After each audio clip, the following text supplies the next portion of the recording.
नमस्कार। In continuation of OCD आज हम बात करते हैं सभी तरह के ओसीडीज को आइडेंटिफाई करने के बाद उसको मैनेज कैसे करना है और उसका ट्रीटमेंट कैसे करना है।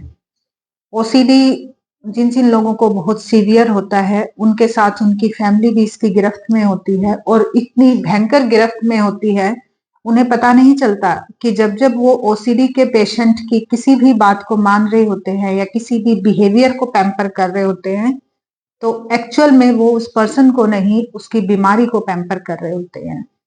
मान लीजिए आपके बच्चे को सफाई का ओसीडी है, उस बच्चे को हर जगह गंदगी ही दिखाई देगी। कहीं पर जहाँ सफाई होगी वहां भी वो ढूंढेगा कि यहाँ कुछ गिरा तो नहीं है, यहाँ धूल मिट्टी या किसी भी तरह की कोई भी गंदगी तो नहीं है। पूरा दिन उसके दिमाग में वही चलता रहेगा, अरे वहां गंदा था, वहां पे डस्ट थी, वहां ये लगा था, वहां वो हुआ था। और वो इसके लिए अपने परिवार का पूरा सपोर्ट चाहेगा कि हर कोई सफाई रखे। क्यों रखे, कितनी रखे, उसे खुद नहीं पता, बट सबसे ये उम्मीद रखता है कि आप सफाई रखो। घर के सभी लोग उनकी रिस्पेक्ट करते हुए इस चीज का पूरा ध्यान रखते हैं कि इनको बुरा ना लगे या ये परेशान ना हो और उनकी बात मानते चले जाते हैं। एक समय ऐसा आता है जब वो लोग मेंटली टायर्ड हो जाते हैं। एक मेंटल फटीग इस हद तक की आ जाती है कि एक कंफ्यूजन क्रिएट होता है जहां फैमिली मेंबर्स ये नहीं समझ पाते कि हमें क्या हुआ है। और इसी पॉइंट पे एक दूसरी चीज आती है कि यहाँ तक कहीं ना कहीं उनके दिमाग में एक बात जरूर आ जाती है कि वो बच्चा जिसको सफाई इतनी ज्यादा पसंद है ये नॉर्मल नहीं है। Somewhere it's beyond from normal. चाहे वो थोड़ा सा ही डेविएट किया हुआ है लेकिन नॉर्मल से अलग है। अब उनको इस बात की चिंता होती है कि हम इन्हें ठीक कराएं या अपने आप को इससे बचाएं। आजकल मेंटल हेल्थ अवेयरनेस होने के बाद डिफरेंशिएशन करना लोगों को काफी हद तक आ गया है कि वो ये समझ पाते हैं कि हमारी जो मेंटल फटीग है वो कहीं ना कहीं इस बच्चे, इस फैमिली का जिसका हम एग्जाम्पल दे रहे हैं, इस बच्चे की वजह से आ रही है। बट स्टिल अब यहाँ दो प्रॉब्लम क्रिएट हो चुकी है। एक तो बच्चे के बिहेवियर को कैसे ठीक किया जाए जो ओसीडी की वजह से हो गया है, और दूसरा खुद को इससे कैसे बचाया जाए। जब जब वो उसे रोकने की कोशिश करते हैं आर्ग्यूमेंट होती है, क्योंकि बच्चे को हर बार लगेगा उसे इग्नोर किया जा रहा है, उसे अटेंशन नहीं दी जा रही है, उसकी बात को माना नहीं जा रहा है और उसे गुस्सा आएगा। और क्योंकि बच्चा मतलब एक ऐसी एज हो सकती है जो 9 से 14 साल की हो या 14 से 19 साल की हो या प्यूबर्टी टीनेज, यहाँ इस एज में वैसे भी परिवार या फैमिली मेंबर्स इस बात से डरते हैं कि हम बच्चे के साथ आर्ग्यूमेंट नहीं करना चाहते उस किसी भी बिहेवियर को लेके। But still things are going on और सब लोग परेशान होते रहते हैं। अल्टीमेटली साइकोलॉजिस्ट के पास आते हैं हम लोग। पूरी इंफॉर्मेशन लेने के बाद एक ट्रीटमेंट प्लान बनाते हैं। यहाँ हम बात एक मेडिसिनल अप्रोच की नहीं कर रहे, डरिए नहीं। इसमें हमें सबसे ज्यादा बिहेवियर पैटर्न को आइडेंटिफाई करना है। बिहेवियर पैटर्न को आइडेंटिफाई करने के बाद इसमें एक टर्म्स हैं जैसे कि ABC, antecedent, behaviour and consequences. क्या हुआ होगा जिसके बाद ये बिहेवियर ऐसा हुआ और उसके बाद क्या हुआ। ए, एंटीसीडेंट, ये हो सकता है कि वो पर्सन कुछ और ही चाहता है या वो बच्चा जिसका हम एग्जाम्पल ले रहे हैं वो कुछ और ही चाहता है। हो सकता है अपनी लाइफ में कहीं ना कहीं सेटिस्फाइड ना हो अब तक की लाइफ से, कुछ अचीवमेंट्स ऐसी रह गई हो जो उसने सोची थी लेकिन हो नहीं पाई। तो यहाँ उसका ध्यान अचीवमेंट मोटिवेशन की साइड ना जाके सफाई की साइड चला गया। ये ब्रेन का एक डिफेंस मैकेनिज्म है कि हम अपने आप को किसी ऐसे बिहेवियर में ओवरली इंडल्ज कर लेते हैं जो प्रोडक्टिव नहीं है। लेकिन इसमें एक बहुत ही अमेजिंग बात यह है कि हमेशा ये बिहेवियर इस तरह के होते हैं जो सोशली एक्सेप्टेबल होते हैं। जैसे कि जब वो बच्चा सफाई कर रहा होगा तो देखने वालों को क्या लगेगा, अरे सफाई तो कर रहा है, क्या हो गया। अच्छी बात है सफाई करना, हमारे बच्चे तो करते ही नहीं है। हमारे बच्चे तो चाय पीते हैं, खाना खाते हैं, बेड पे ही बर्तन छोड़ देते हैं, अपना स्कूल बैग फेंक दिया, अपनी यूनिफॉर्म फेंक दी। पर कितना अच्छा है आपका बच्चा, काश हमारा भी ऐसा होता। लेकिन वो फैमिली, आप उनसे दिन भर का बिहेवियर पूछिए कि कितनी ज्यादा परेशान है, क्योंकि ये एक्सैजरेटेड बिहेवियर है। और अति तो हर एक चीज की हानिकारक है, और ये तो बिहेवियर है, क्योंकि बिहेवियर हमारे साथ साथ हमारे साथ वालों को भी इन्फ्लुएंस करता है। नेगेटिव है तो नेगेटिवली इन्फ्लुएंस करेगा, पॉजिटिव है तो पॉजिटिवली इन्फ्लुएंस करेगा। पॉजिटिव में प्रोडक्ट्स निकलेंगे और नेगेटिव में डिस्ट्रक्शन होगा। डिस्ट्रैक्शन भी होगा और निर्माण की बजाय क्या होगा, आप देख लीजिए, कंस्ट्रक्शन तो हो ही नहीं सकता। इसीलिए उस बच्चे का बिहेवियर जल्दी से जल्दी मॉडिफाई होना चाहिए, पर फैमिली नहीं कर पाएगी, क्योंकि आर्ग्यूमेंट के बाद कोई सॉल्यूशन कभी नहीं निकलता और प्रॉब्लम्स क्रिएट होती हैं।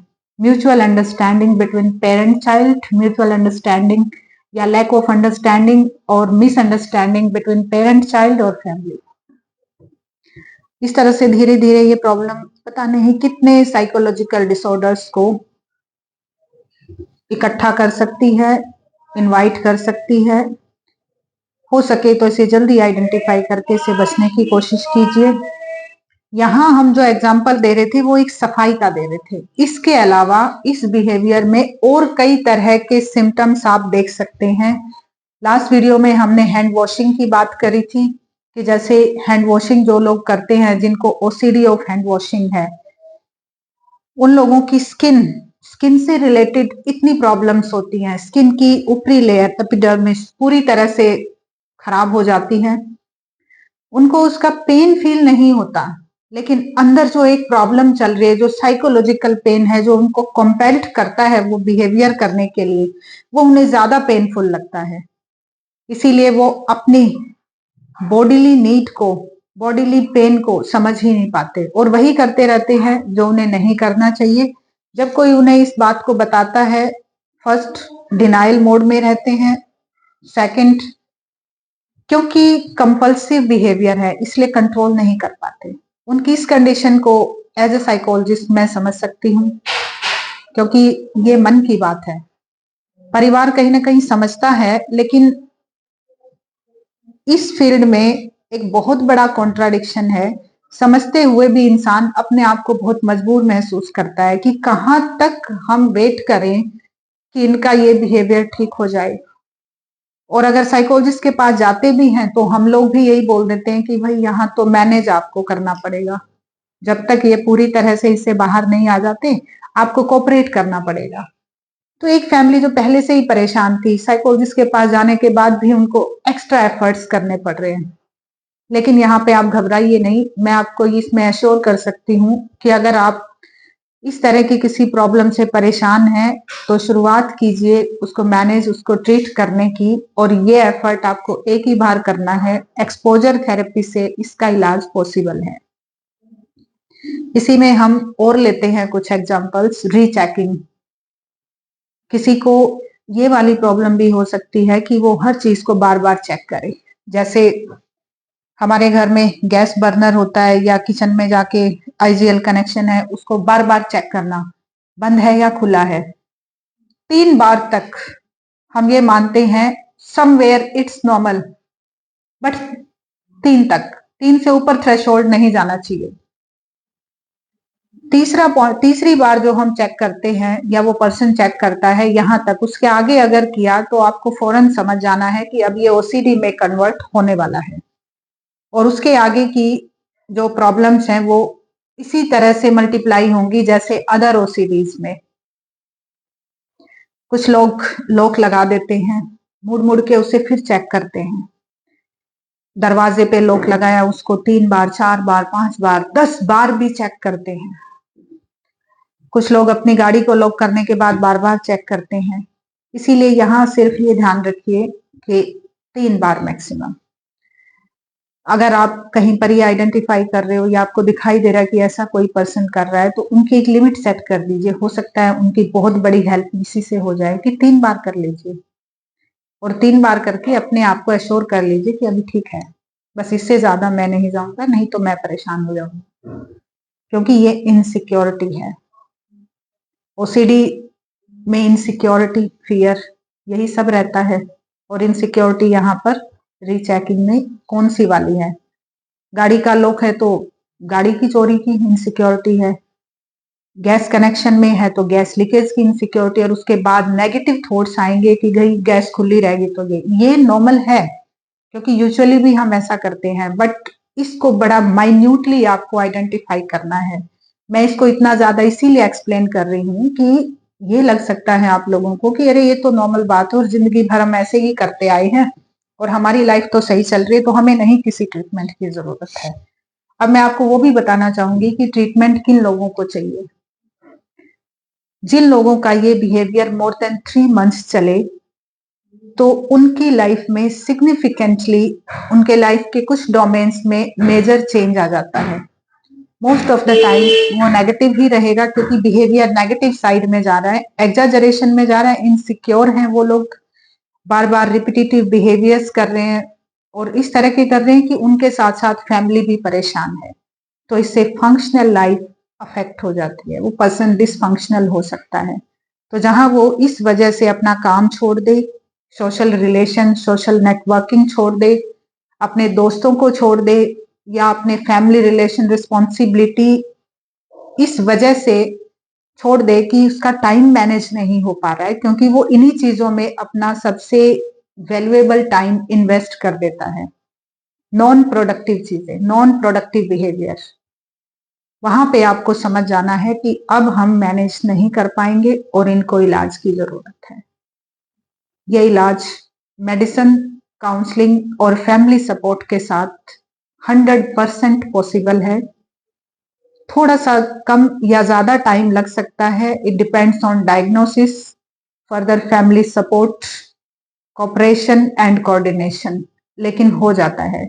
मेडिसिन को भी हम तब तक ही रेकमेंड करते हैं जब तक बिहेवियर मॉडिफाई हो जाए और उसके बाद स्टेबल हो जाए और वो पर्सन पूरी तरह से फंक्शनल हो जाए और इस कॉन्सेप्ट को समझ ले कि जो भी उसके साथ हो रहा था अब तक वो सब क्या था। इसलिए मेरी ये रिक्वेस्ट है कि ऐसा किसी का भी बिहेवियर आप नोटिस करें, उन्हें प्रॉपर ट्रीटमेंट के लिए भेजें। धन्यवाद।